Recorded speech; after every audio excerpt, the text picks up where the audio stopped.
प्यारे दोस्तों, सादर अभिवादन। हर रविवार को एनजेपी इंडिया आपके लिए कुछ खास लेकर आता है।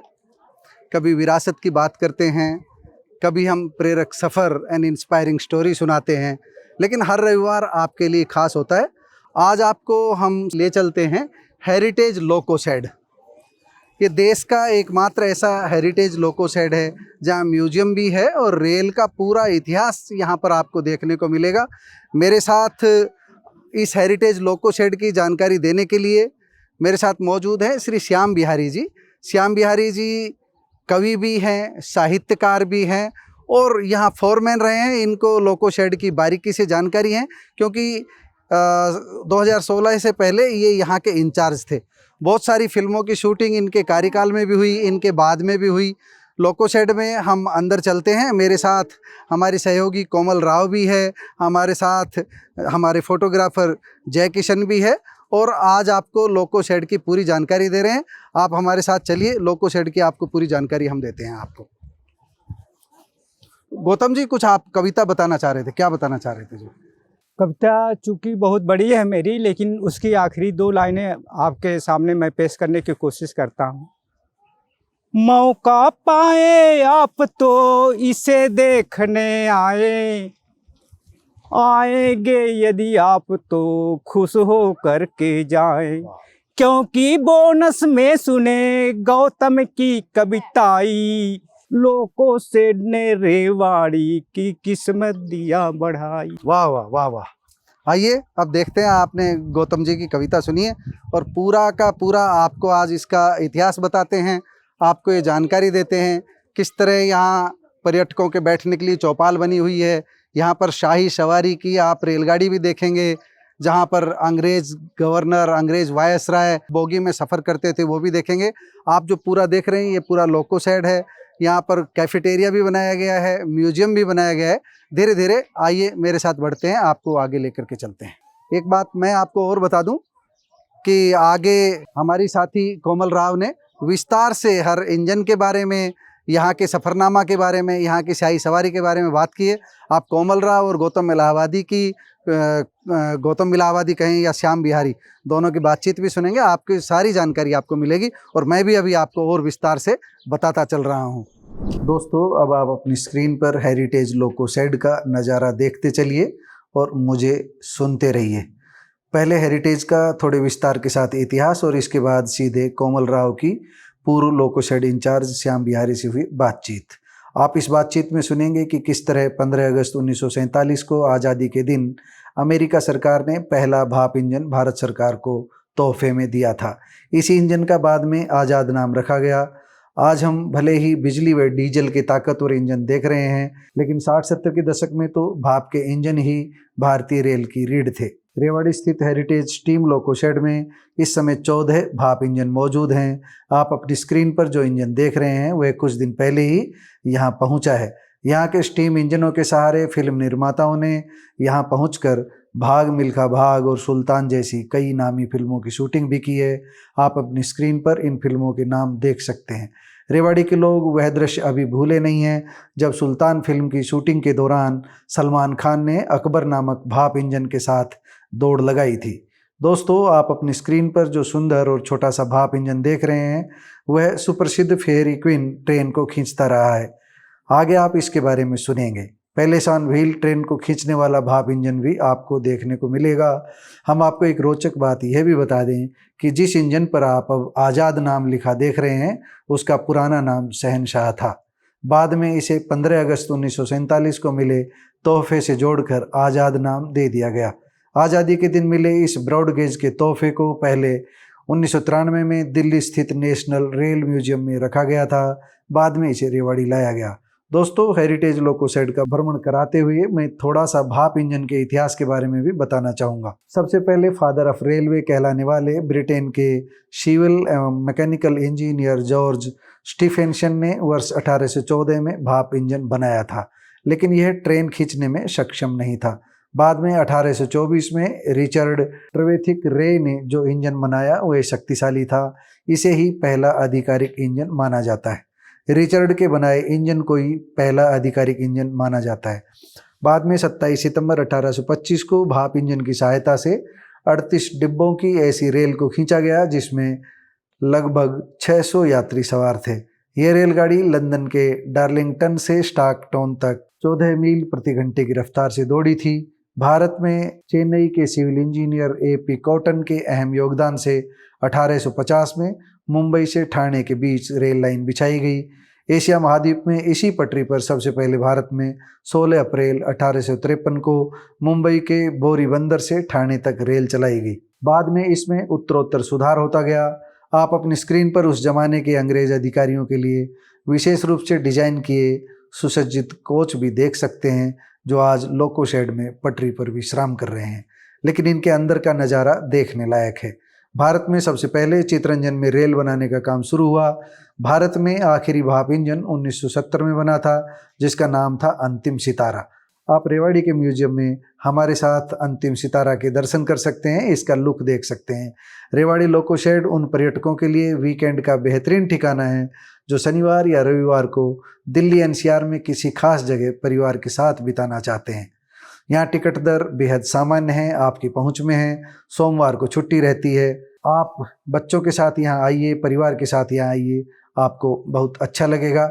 आइए अब लोको शेड के पूर्व फोरमैन, पूर्व इंचार्ज श्याम बिहारी की बातों को सुनते हैं। नमस्कार, मैं हूं कोमल राव। आज हम मौजूद हैं रेवाड़ी के ऐतिहासिक लोको शेड में और हमारे साथ मौजूद है श्याम बिहारी जी, यहाँ के एक्स इंचार्ज रह चुके हैं। तो इन्हीं से आज जानेंगे कि यहाँ का क्या इतिहास रहा है। सबसे पहले श्याम जी इतिहास बताइए, क्या इतिहास रहा है? रेवाड़ी का लोको शेड बहुत पुराना है। ये 1897 में अंग्रेजों द्वारा बनाया गया था। ये मीटर गेज का सबसे बड़ा शेड हुआ करता था। समय चलते के दौरान जब स्टीम ट्रैक्शन बंद हो गया, डीजल ट्रैक्शन चालू हो गया, तो उसका असर रेवाड़ी शेड पर भी पड़ा। ऊपर से आदेश आया कि यहाँ पर डीजल शेड बनाया जाएगा। उसके लिए तमाम प्रोसेस शुरू हो गए थे, लेकिन किसी खास अफसर के दिमाग में आया कि हमारे स्टीम इंजन जो हमारी धरोहर बनने जा रहे हैं, इनको कहीं अछूत रखने के लिए जगह होनी चाहिए।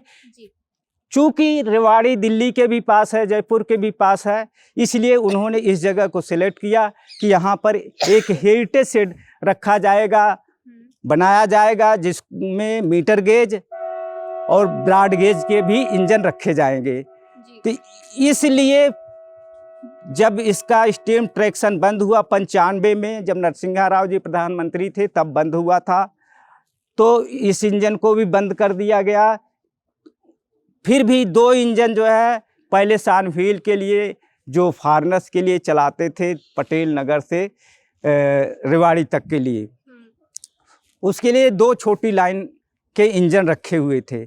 बाद में यहाँ बड़ी लाइन बना दी गई और यहाँ फिर बड़ी लाइन के स्टीम इंजन लाए। और उन सब में सबसे खास इंजन कौन सा है? इन सब में सबसे खास इंजन हमारा 7200 है, जिसको हमने आज़ाद नाम दिया है। यह इंजन की खासियत इसलिए है कि इसे अमेरिकन गवर्नमेंट में 15 अगस्त 1947 को भारत सरकार को एज गिफ्ट दिया था। बाद में ये समुद्री रास्ते में 15 अगस्त के बाद आया था। तो इसका ये खास वो है कि ये एज गिफ्ट अमेरिका ने इसको दिया था और ये सबसे स्ट्रांग इंजन इस सेट का होता था। इस इंजन की एक खास बात है कि इसके द्वारा कई फिल्में शूट की गई हैं, जैसे गदर, गुरु, लव आजकल, तेरे नाम, भाग मिल्खा भाग। सुल्तान मेरी लास्ट शूटिंग थी जो यहाँ पर आपकी? हाँ, गदर से शुरुआत हुई थी, सुल्तान आखिरी था। इस इंजन के बारे में बताइए आप। अच्छे से भी इसका कोयला डलता था। ये इंजन स्टीम का इंजन है। जाहिर सी बात है, स्टीम इंजन का मतलब ये स्टीम से ही चलता है। स्टीम को हम हिंदी में बोलचाल में भाप कहते हैं। इस इंजन में भाप जब बनाई जाएगी तभी ये इंजन चलेगा। भाप बनाने की इसकी अलग प्रक्रिया है, अलग बनावट है। भाप बनाने के लिए इसमें बॉयलर होता है। बॉयलर के अंदर फायर बक्स बना होता है, जहां आप देख रहे हैं यहाँ से कोयला डाला जाएगा, उसको आग लगाई जाएगी, उससे धुआं निकलेगा, आग जलेगी, पानी गर्म होगा, फिर भाप बनेगी। भाप बनेगी तब इसका हैंडल उठाया जाएगा, वो सिलेंडरों में पहुंचेगा। सिलेंडर चूंकि व्हील से कनेक्ट होते हैं, उससे व्हील चलने लगते हैं। व्हील चलने के साथ ही उसके पीछे लगा पूरा लोड, पूरे डिब्बे चलने लगते हैं। जब ड्राइवर इसका रेगुलेटर हैंडल उठाता है तो वो ऊपर डोम बना है, वहाँ से स्टीम अंदर अंदर आता है इंटरनल पाइप से, और ये आके जो है ये वाल्व पोर्ट है, वाल्व पोर्ट खुलता है तो ये जो है सिलेंडर के अंदर एंट्री कर जाती है। तो चूंकि स्टीम में प्रेशर होता है, ये पिस्टन लगा, इस पर ये धक्का मारेगा तो ये जो है पिस्टन चलेगा। पिस्टन जब चलेगा तो इससे जुड़ा हुआ एक कनेक्टिंग रॉड है, ये भी चलेगा, और कनेक्टिंग रॉड इटसेल्फ इस ड्राइविंग व्हील से जुड़ा है। ये ड्राइविंग व्हील है जो पावर पैदा करता है। जब ये कनेक्टिंग रॉड चलेगा इस तरह से तो ये व्हील चल जाएगा। चूँकि ये व्हील अन्य व्हीलों से, इससे भी लीडिंग व्हील और ट्रेलिंग व्हील से जुड़े हुए हैं, ये साथ चलेंगे, और ये साथ चलेंगे तो इससे जुड़े हुए हैं, ये पीछे टेंडर है व्हील, ये सब साथ चलेंगे। ये इंजन 15,005 है WL। ये जब स्टीम ट्रैक्शन बंद हुआ था 1995 में, नरसिम्हा राव जी प्राइम मिनिस्टर होते थे, उन्होंने जो ऑर्डर किया कि स्टीम इंजन बंद कर दो। तो जब ये स्टीम इंजन बंद हुए थे तो ये पंजाब में इंजन था, वहाँ से ये इंजन सुरक्षित रख लिया गया था, तो यहाँ पर रेवाड़ी में लाया गया था। ये लास्ट इंजन है पंजाब में, ये लास्ट इंजन था जो स्टीम ट्रैक्शन बंद होने के बावजूद वर्किंग में था, जिसको यहाँ ले आए गए थे। ये पैसेंजर का इंजन है। पैसेंजर इंजन और मालगाड़ी के इंजन दोनों में बड़ा अंतर होता है। इस पैसेंजर में चूंकि स्पीड चाहिए, उसमें लोड कम होता है, इसलिए इसके व्हील्स बड़े होते हैं डायमीटर में, स्पीड ज़्यादा के लिए, स्पीड ज़्यादा के लिए। लेकिन ये लाइट पैसेंजर के लिए है, इसमें 3 व्हील ही हैं। और जो हैवी पैसेंजर होता है जैसे मेल एक्सप्रेस में, उसमें 4 चक्के रहेंगे, 4 व्हील रहेंगे, वो बड़े साइज के ही रहेंगे। और मालगाड़ी में भी 4 इंजन रहेंगे, लेकिन उसका डायमीटर छोटा रहेगा, उसकी पावर ज़्यादा रहेगी। इसकी स्पीड ज़्यादा होती है, मालगाड़ी के इंजन की जो है पावर ज़्यादा होती है। इसको टेक्निकल शब्द में ट्रैक्टिव इफर्ट कहते हैं। श्याम जी, अभी आप इन दोनों इंजन में अंतर बता रहे थे, दोनों की स्टीम में कुछ अंतर है, भाप में कुछ अंतर है, तो एक बार वो बताइए कि इसमें और उसमें अलग क्या है भाप में। वास्तव में ये इंजन फेरी क्वीन का सबसे पहला इंजन जब बना हुआ था, उस समय ये बना था, ये बेट स्टीम इंजन है। बेट स्टीम इंजन का ये मतलब होता है उसमें स्टीम गीली होती है। कहने का मतलब, अगर स्टीम में आप हाथ लगाएंगे तो आपके हाथ पर पानी जम जाएगा, पानी की बूंदें आ जाएंगी। लेकिन अब ये जो इंजन है, अगर इनके स्टीम में हाथ लगाएंगे तो आपका हाथ जल जाएगा, क्योंकि ये सुपर हीटेड स्टीम है। इसमें जो पानी के पार्टिकल होते हैं स्टीम के, उसको सुखा दिया जाता है। इसके लिए इसमें स्पेशल अरेंजमेंट लगा हुआ है, तब इसकी खोज ही नहीं हो पाई थी, इसलिए ये इंजन बेट स्टीम है, और इसीलिए इसकी पावर कम है। इसकी पावर कम है। हाँ, ये केवल 40 किलोमीटर की स्पीड से चल सकता था जब डिजाइन किया गया था। अब तो इसको 30 कर दिया है, रिड्यूस कर दिया है, क्योंकि ये इंजन बहुत पुराना हो गया, 1855 का बना हुआ है।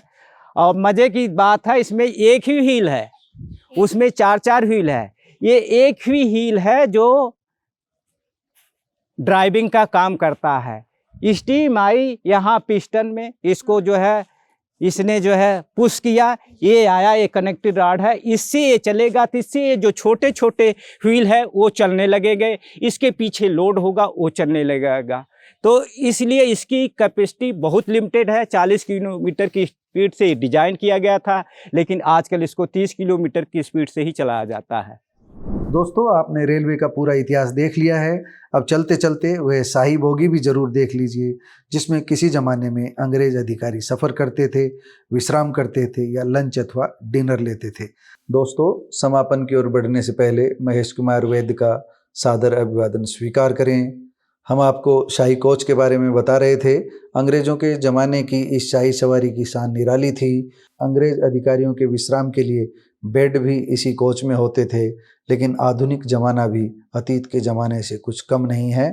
वर्तमान में भी फेयरी क्वीन व पैलेस ऑन व्हील्स जैसी कई ट्रेन देश भर में पर्यटकों को शाही ज़िंदगी का एहसास करा रही है। पैलेस ऑन व्हील्स का एक ऐसा कोच रेवाड़ी के हेरिटेज लोको शेड में भी खड़ा हुआ है, जो अब सर्विस से बाहर हो चुका है। यह कोच अंग्रेज़ों के ज़माने के कोच से किसी भी तरह कम नहीं है। हमारे साथी कोमल राव ने इस कोच के बारे में भी श्याम बिहारी से बात की। आप सुनिए उन्होंने क्या कुछ कहा। थोड़ा सा इस कोच के बारे में बताइए, देखने में काफी शाही लग रहा है ये, तो ये किस काम के लिए आता था उस समय? आपने ठीक ही कहा, ये शाही काम के लिए ही था। इसमें विदेशी पर्यटक जो POW चलती है पैलेस ऑन व्हील, उसके लिए बनाया गया है। इसमें जो है रिफ्रेशमेंट के लिए, खाना खाने के लिए जो है पर्यटक के लिए बनाया गया हुआ है। ये जब आउट ऑफ सर्विस हो गया तो इसको जो है यहाँ पर ला के रखा गया। और यहाँ भी क्योंकि बड़े बड़े अधिकारी, यहाँ तक कि रेल मंत्री भी आ चुके हैं, उनके खाने पीने की व्यवस्था इसी कोच में की जाती रही है।